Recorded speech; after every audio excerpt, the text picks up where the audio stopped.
Reading, learning, thriving, creating, while building, living, thinking, healing, loving, building, writing while black, black, black.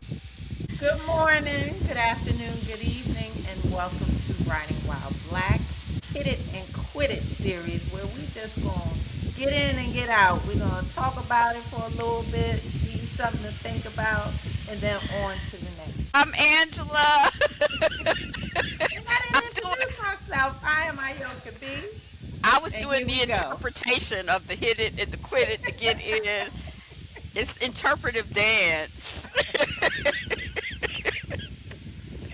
Today, we are talking about language, the language of us, the language of black people, how we use it, how we don't use it, whatever. We'll see where the conversation goes. Historical fiction is my jam. That's always going to be my favorite genre. So, mind your business. And to me, you're not doing your job if you're not using the correct dialect. For example, if you're doing something during the enslavement period, if you're not using our broken English, patois, Creole, we patch together English with our original languages and things like that. If I don't see that, then I'm probably going to put the book down. When I'm reading something that I guess would be very early 20th century, there are certain words and a certain, I don't even want to say cadence, but people spoke differently than they do now. And there was a lot of propriety baked into language at that time. So that's what I'm looking for in this aspect of language, making sure we're writing in a way that is consistent with the story, the period, all of those things. If you read an urban fiction, we're going to be talking like we talk to our friends and our family and our girls. It's going to be relaxed. It's going to be slang, phonics, whatever you want to call it, for the most part. Now, we do the, what you call? Code switching. Code switching. Mm-hmm. So maybe there are going to be instances, or maybe not, where we, going into a different setting and we wear the mask, and so we might want to switch it up. But we do it because that's what we want to do, not because we have to. We writing for us. So, yeah, I'm floating into my next point. We writing for us. That white gaze is always going to be there, and we don't care about that. Write it how you want to write it. Say it how you want to say it. This is your story. This is a black story. Be authentic. Tell the truth on the page. Okay, I'm going to shut up. When you were like, we doing it because we want to, not because we have to. At first, I thought you meant we're code switching because we want to. Hey, it's just fun, not because we have to. But as writers, I agree with you. We doing what we want to do. I was thinking that there was a debate during the Harlem Renaissance, and the AI said the Harlem Renaissance was characterized by a significant debate over language use, with black intellectuals and artists split between adopting standard English for mainstream acceptance and incorporating African American vernacular English, AAVE, to celebrate black identity and oral traditions. Because of the Harlem Renaissance period, a lot of black people feel much more comfortable, just like we're much more comfortable with our natural hair. We're much more comfortable with our speech patterns and embracing, not being ashamed, like, oh, I have to speak proper English. And me, I'm mad because I speak English anyway. I'm pissed off that I gotta be talking in English. I wish I was talking in Twi or Yoruba or some other language that was ours. As independent authors, there's this same kind of pull. When you're going through the process of being traditionally published, there's a structure that you have to adhere to in general.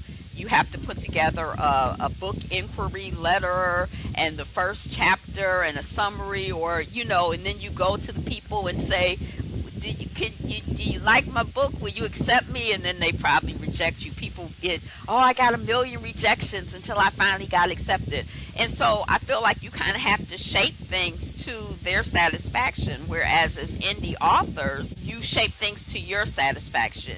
You do it the way you want to do it in the way that makes sense to you. As a child in my elementary school, one of my favorite teachers, Miss Canfield, she was a white woman, and her class was so exciting. I think we talked about it during the literacy thing.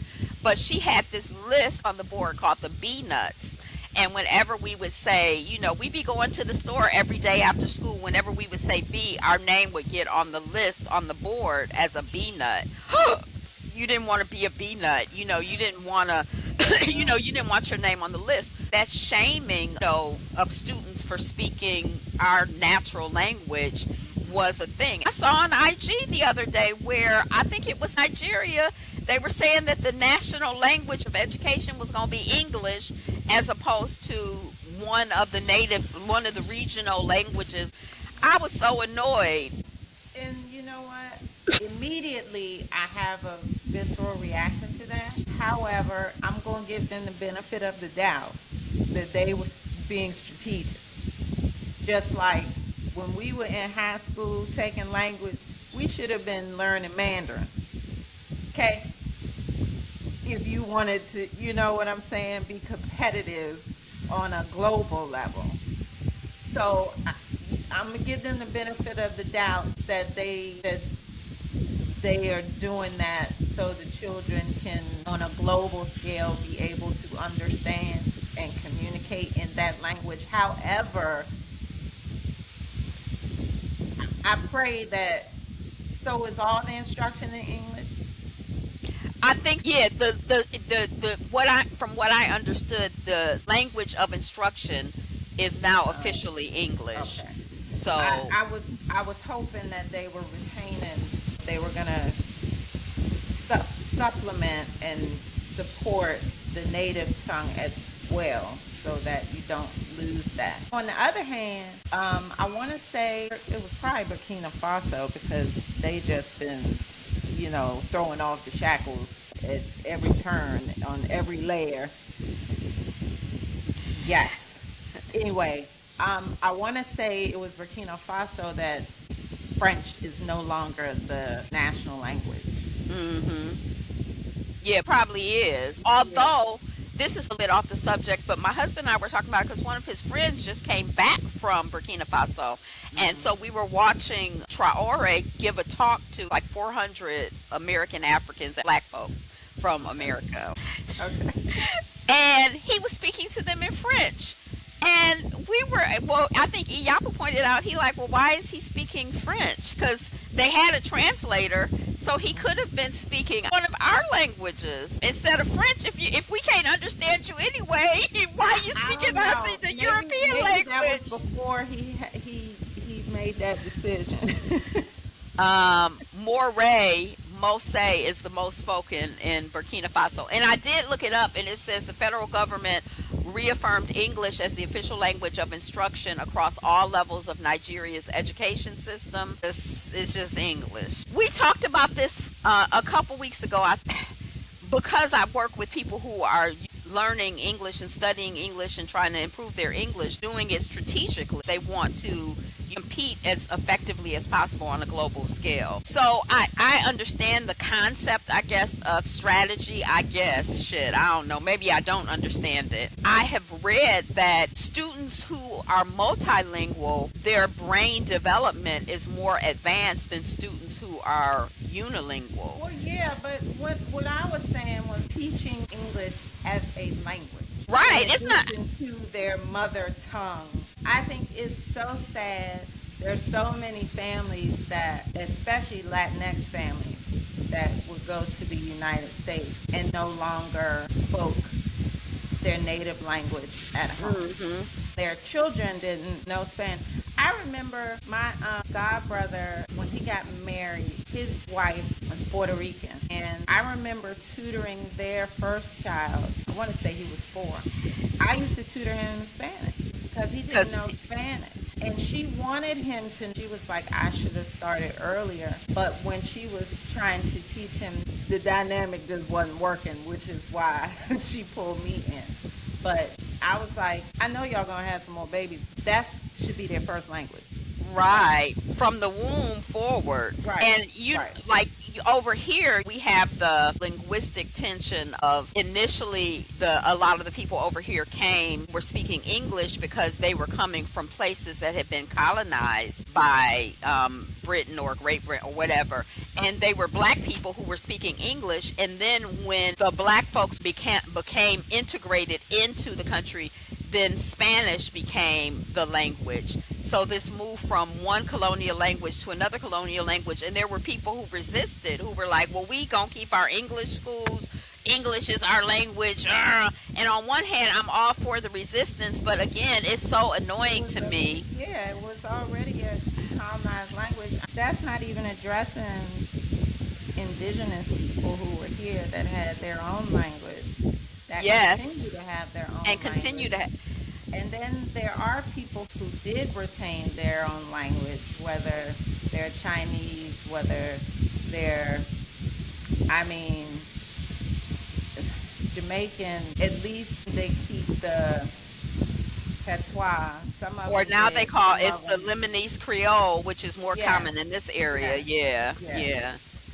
yeah. um, But even that they say is Correct. dying out. Yes, because people aren't teaching it. They're not teaching it to the young people. And there's that whole status thing too, where it's like that's not really a language, that's broken, that's half a language, that's improper. So it's shame associated with it. The same as what you brought up earlier, the Harlem Renaissance, and I was gonna circle back that I think that still exists today. Whether Okay. you're writing, whether you're speaking, whatever, which is, I think, how that whole term code switching came about and all of that. When I was in school, I'm not talking about college, but kindergarten and 12th grade, code switching is not even something that you think about. You just do it. It's just Absolutely. automatic. For me, I can only speak for myself. It was not so much to fit in, but to keep myself safe. It was a defense mechanism because I was in an unsafe space. I knew that from a young child. I spent most of my time at school. I always want to put this caveat. From kindergarten to third grade, shit was smooth. I love school. But as you get older, I guess responsibilities, whatever you want to call it, kick in, and the parents get in the ear of the children, and because children are taught certain things. They are taught to behave a certain way. Some of them take to the lessons, and some of them do not. But I was an expert early at the code switch. Turn on, turn off, school, home. But when I was safe at school, I was safe in my neighborhood, I was safe with family. That's when I was myself. But then at school, it was safety for me. When I used to run youth programs, one of the things that I wanted the young people to understand and to appreciate is I think definitely safety is an issue, but also there's an issue of appropriateness. It may be appropriate for me to run around my house naked, and there's nothing wrong with it, but it's not appropriate for me to run around outside naked unless I'm on the beach, because then, of course, the people be just naked, and they be riding their bikes up and down the street naked, butt all out. But anyway, I wanted the young people to understand, just like as young people, we might talk one way to our friends and we're going to talk another way to adults. We have an innate understanding of appropriateness. There's something to be said for having the wisdom and the intelligence to use the appropriate tool in the appropriate place. When I first started hearing about code switching, that sense of a lack of will. For example, when you were talking about Native folks, even on the African continent, I've heard that when children spoke their native languages in these schools, the children were beaten, for speaking their native languages. I think Maladome Somé said it in A Water and Spirit that that was part of the dynamic. They were not to speak their native languages. They were abused for it. Even in some situations, like when we're applying for jobs or on the job or in places where we feel unsafe, we kind of intuitively understand that we gonna be abused if we show up a certain way, and not that it's necessarily inappropriate, but it is appropriate to protect yourself and be safe. So yeah. Something that came to mind when you were talking about teaching young people about being appropriate, the way you talk to your friends is not how you talk to adults or whatever. I don't know a lot of languages, but I know in Spanish, they have formal words that you use out of respect for elders. English does not do that, but Korean, I think, has something similar. there are languages that have it baked in, which I think speaks volumes to the culture, and the respect in using formal language when you speak to your elders. I mean, we have that too, because you call people auntie or miss. When I grew up, we called people, Right. Miss Ivy, or in the African Center community, everybody's mama. That's black people. I'm talking about Right. America doesn't do that. Running around calling your parents Rick, and I mean, I call my mom Ivy, but I respect her. okay, that's different. You're not 7. I mean, growing up, I knew Shoot, they be that I calling was them by going to their call first names, somebody. beating them, cussing them out, fighting with them. Right. I knew I was going to be calling somebody Miss or Mister. Put a handle on that. Put a Right. handle on that. Right. Exactly. Well, you going to get that look. hmm You ain't But want none. in my writing, a lot of times I hear my characters speak, and they speak the way we just speak in conversation with each other. And I love when the characters sound like people, when they sound like Yeah. folks. I really love that. Yeah. Okay. So let's just a little bit more on that. As writers, we're writing for us. I love it when people tell me they felt like they were one of the friend group. Like, and when somebody was telling me about a Thanksgiving scene that I have, and they were like, it made them feel so, like, just Seen and a warm. part of it and warm. Yeah, and I know what you're talking about. When I read a book and it just feels good, they just talking and vibing and the energy. You feel that in the page. You feel that in the story. So that's why I was saying, write this for you. If you're writing, write it for you. Write it for your reader. Write it for your audience. Write the truth, because Tell the people truth. respond to that. Right. Right. And we respond to it ourselves as creators when we're in the space of authenticity. That's when we're most powerful and when we're the most beautiful, when we in that flow. Yeah, that's when your writing is great. That's when your writing is great. Sometimes the narrator voice versus the spoken voice, the dialogue voice can be a little different. I'm more formal in my narrator voice than in my dialogue voice, or if I'm in a character's voice. It depends on the character. Agreed. Because right now, and this is something I'm going to share it because other people might struggle with this. Right now, I'm writing in the first person.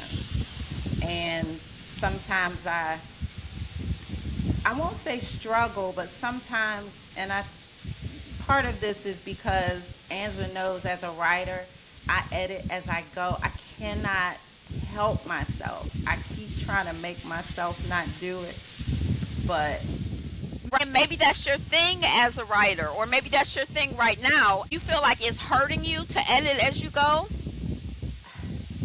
I I don't think it's hurting me just because it's cleaner. I don't. Than I have I have. to edit later, but I want to And that's just why get I the don't be story wanting to go out. back. I be like, it's a mess. I don't even want to look at it. I don't want to I think just of want to it. get the story out. Sometimes I get frustrated with myself. Just write it. Just get it out, Ayoka. But writing in first person and writing in this man's voice, sometimes get caught up in, like, he's the narrator, but you're also in his thoughts. And so, Mm-hmm. do you understand what I'm saying? And so sometimes I'm like, is that the same voice or is it different? And because sometimes I see that it's kind of different, and sometimes it's the same. So I'm gonna have to look at that, once I finally Get it finish out. Get it and go out. right and go back through what I want that to feel like. Right. See, with Love Soiree, what I decided to do is to, because the natural place for me to be is in people's heads. I always be like, this is what they think, and I don't know. But with my characters, I know. But I decided to have Mama Tamu speak in first person, and everybody else is a third person narrative. So a lot of my stuff is written inside their head, and I'm trying to go back and third personify it, which is a whole nother mess. But it's like it's sliding in and out of voice. You know how us beginning writers are. But anyway, yeah, I want it to be cleaner than that, or more deliberate. So I figure in the series, her voice will carry through. You probably have an intuitive feeling about first person voices because you read so much. You've probably, in your back burner, been analyzing what you're consuming. So maybe, but I feel like, because I've seen people say, I mean, I don't know, people are special, but I've seen people say that they only read first person. They don't right. read third person. I'm like, okay, I'll read whatever if it's good writing, but I don't find that. I don't find that there's a whole lot more first person. I can't. Huh. I get a mixture Mm-hmm. when I think about it, first and third, and I've never seen anything in second. I saw something in second because I was like, this is the second person. Jamaica Kincaid, A Small Place. It was written as you, or does it switch between? Yes, Jamaica Kincaid's A Small Place is famously written in the second person, directly addressing the reader as you, a privileged tourist to her native Antigua, to confront them with the harsh realities of and that's the first time I think I've ever so that sort of intrigued me, and it made me, like I said before, which I haven't done, I said I want to listen to this again as a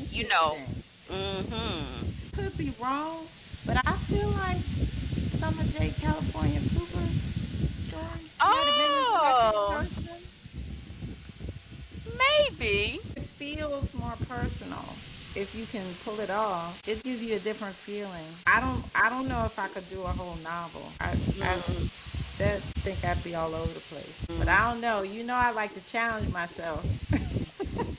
Yeah, I couldn't tell if her books were written, if any of her stories are written in second person, but I think they're in third person. In the Black Writers Group, it seemed like we had a conversation about person, and we were researching or something, and I was kind of like, who can write in the second person? So when I heard, that, it worked. I think it worked. As writers, I hope that we're continuing to not get stuck in analyzing our work and trying to be perfect, but that we're willing to be who we are and keep growing as writers and as people, as humans. It's a beautiful thing. It's a beautiful thing. That's all I got. Okay. Thank you for joining us for another episode of Hit It and Quit It on Writing While Black, our mini-series. Keep writing, keep growing, keep developing. Right on. Right on. Right on. Right on. Peace. Reading, learning, growing, creating, while building, living, thinking, healing, loving, building, writing while black, black, black.